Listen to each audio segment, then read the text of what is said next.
जय माता दी। आदि शक्ति, जगत जननी, जगदम्बा, भगवती माता रानी और न जाने कितने नाम से माँ दुर्गा को पुकारा जाता है। हिंदू धर्म में माँ दुर्गा को शक्ति का प्रतीक माना गया है, जिन्होंने महिषासुर जैसे शक्तिशाली राक्षस का अंत किया था। लेकिन क्या आप जानते हैं कि माँ दुर्गा की उत्पत्ति कैसे हुई और महिषासुर से लड़ने के लिए उन्हें कौन से भगवान से कौन सा शस्त्र मिला? आज की इस वीडियो में हम आपको यही बताने जा रहे हैं, इसलिए अंत तक हमारे साथ बने रहें। महिषासुर कौन था? महिषासुर एक अत्यंत शक्तिशाली असुर था। इसकी उत्पत्ति पुरुष और महिष यानी भैंसी के संयोग से हुई थी, इसलिए इसका नाम महिषासुर पड़ा। दरअसल महिषासुर के पिता का नाम रंभ था, जो असुरों का राजा था। एक बार की बात है, रंभ जल में रहने वाले एक भैंसी से प्रेम कर बैठा। इन्हीं के योग से महिषासुर का जन्म हुआ। इसी वजह से महिषासुर इच्छा अनुसार जब चाहे भैंसे और जब चाहे मनुष्य का रूप धारण कर सकता था। पौराणिक कथा के अनुसार महिषासुर अमर होना चाहता था, इसलिए उसने ब्रह्मा जी को प्रसन्न करने के लिए कठोर तपस्या की। ब्रह्मा जी उसकी कठोर तपस्या से प्रसन्न होकर उसे दर्शन दिए और महिषासुर से पूछे, बताओ तुम्हें क्या वर चाहिए? तब महिषासुर ने उनसे अमर होने का वर मांग लिया। ये सुनकर ब्रह्मा जी आश्चर्यचकित रह गए। ब्रह्मा जी ने महिषासुर से कहा कि मृत्यु को छोड़कर जो कुछ भी मांगना चाहते हो मांग सकते हो, क्योंकि जिसने जन्म लिया है उसकी मृत्यु निश्चित है। तब महिषासुर ने काफी सोच समझकर कहा कि ठीक है, आप मुझे ऐसा वरदान दे कि कोई भी मनुष्य, देवता, यहाँ तक कि कोई दानव, किसी के हाथ भी मेरी मृत्यु न हो। मेरी मृत्यु केवल एक स्त्री के हाथों हो। ब्रह्मा जी महिषासुर को यह वरदान देकर वापस चले गए। वरदान प्राप्त करने के बाद महिषासुर समस्त दैत्यों का राजा बन गया। इसके बाद उसने एक विशाल सेना का गठन किया। पाताल लोक और मृत्यु लोक पर भी आक्रमण कर सभी को अपने अधीन कर लिया। इसके बाद महिषासुर सर्वलोक के देवताओं को सताने लगा। फिर एक दिन उसने देवताओं के इंद्रलोक पर आक्रमण कर दिया और उन्हें परास्त कर दिया। देवतागण परेशान होकर त्रिमूर्ति ब्रह्मा, विष्णु और महेश के पास सहायता लेने के लिए पहुँचे। तब एक बार फिर सभी देवताओं ने मिलकर उसे परास्त करने के लिए युद्ध किया, परंतु वे फिर हार गए, क्योंकि महिषासुर को वरदान मिला हुआ था। इस तरह वह सभी देवताओं को परास्त कर देवलोक पर भी अपना अधिकार जमा लिया और त्रिलोकपति बन गया। माँ दुर्गा की उत्पत्ति कैसे हुई? महिषासुर का आतंक इतना बढ़ चुका था कि देवताओं को रहने के लिए कोई स्थान ही नहीं बचा था। तब देवताओं ने ब्रह्मा जी से इस परेशानी का हाल पूछा, तो उन्होंने बताया कि महिषासुर का वध केवल एक स्त्री ही कर सकती है। तब सभी देवताओं ने सोचा कि क्यों न ऐसी सर्वशक्तिशाली स्त्री का निर्माण किया जाए जो इस राक्षस का अंत कर सके। देवताओं ने योजना बनाई कि हम सभी देवतागण मिलकर एक ऐसी स्त्री की रचना करेंगी जिसमें हमारी सारी शक्तियां समाहित होगी। इसके बाद सभी देवताओं ने मिलकर अपने तेज को एक जगह समाहित करना शुरू किया।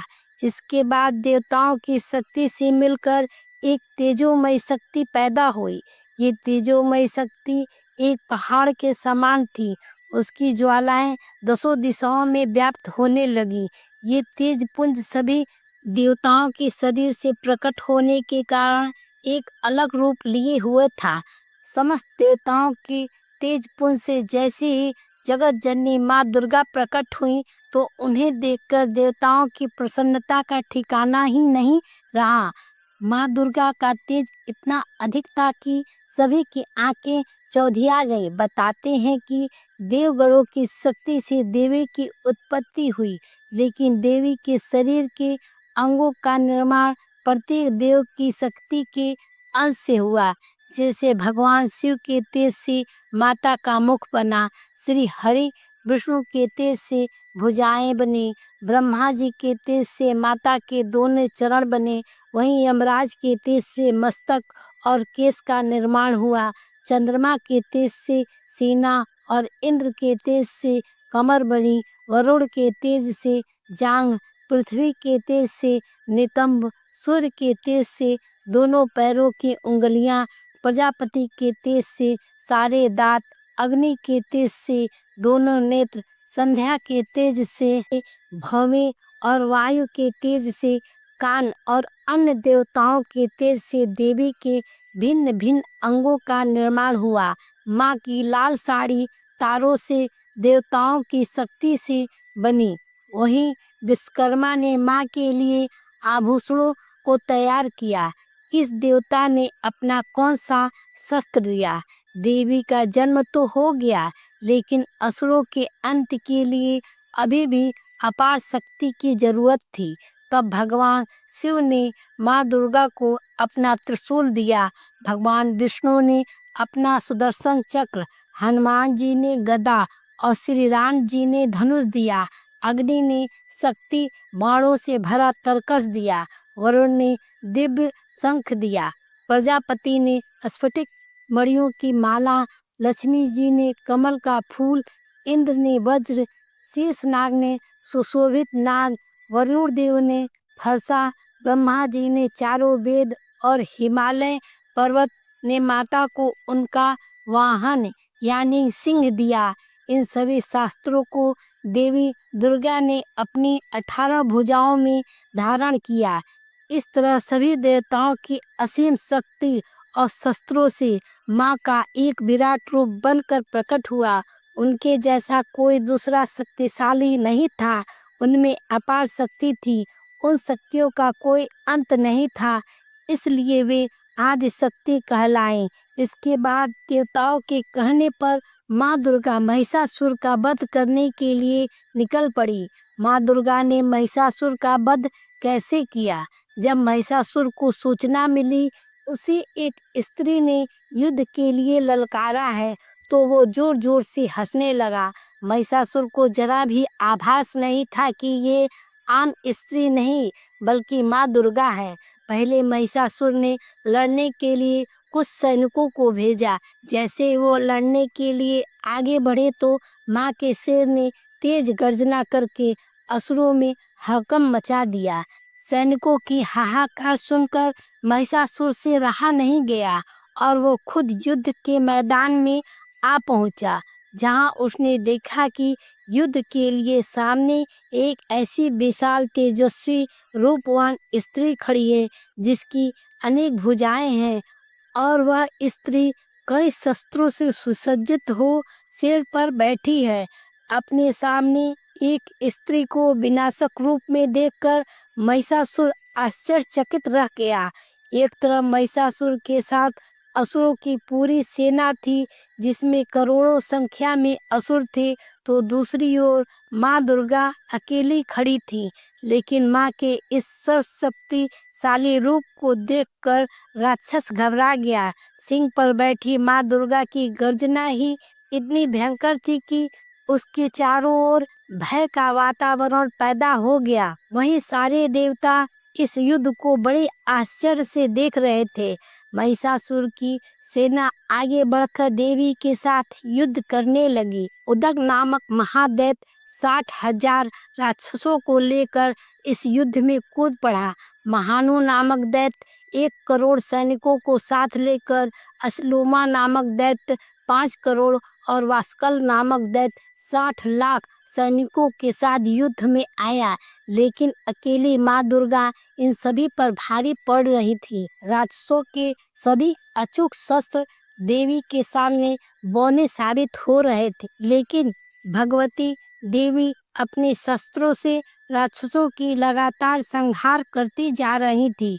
यह युद्ध 9 दिनों तक चला। माँ दुर्गा बिना थके लगातार असुरों का संहार करती रहीं। महिषासुर को अंत समय में माता दुर्गा की शक्ति का एहसास हो गया। तब उसने देवी से प्रार्थना की, माता आपके हाथों मेरा वध हो और मुझे मुक्ति मिले। मैं आपका शरणागत हूँ, मेरा उद्धार करें। धीरे धीरे करके महिषासुर के सभी मित्र, सिपाही, मंत्रीगण, सेनापति, महिषासुर के सभी राक्षसों की सेना का अंत हो गया। फिर धर्म की स्थापना हुई। माँ दुर्गा ने महिषासुर से लगातार 9 दिनों तक युद्ध किया और 10वें दिन उसका वध किया। यही कारण है कि हिंदू धर्म में 9 दिनों तक माँ दुर्गा की पूजा की जाती है और 10वें दिन विजयादशमी मनाई जाती है, जो बुराई पर अच्छाई का प्रतीक है। महिषासुर के मर्दन के कारण माँ दुर्गा का नाम महिषासुर मर्दनी पड़ा। देवी दुर्गा के साथ महिषासुर की पूजा क्यों होती है? नवरात्रि के दिनों में आपने देखा होगा कि जहाँ भी माँ दुर्गा की पूजा होती है वहाँ माता की मूर्ति के साथ शक्तिशाली महिषासुर की भी प्रतिमा होती है।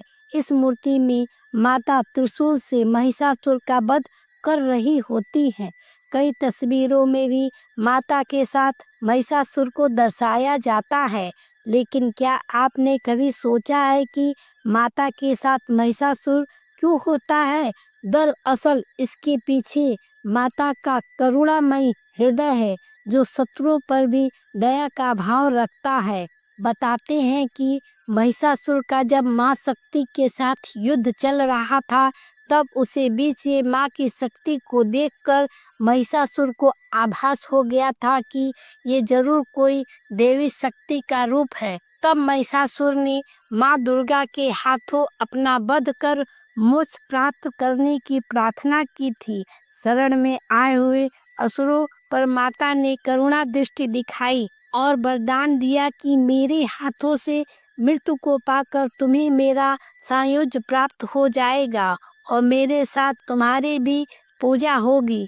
देवी भागवत पुराण में माता के इसी वरदान के कारण बताया गया है कि माता के साथ महिषासुर का वध करते हुए माता की मूर्ति बनाकर देवी की 9 दिनों तक पूजा करनी चाहिए।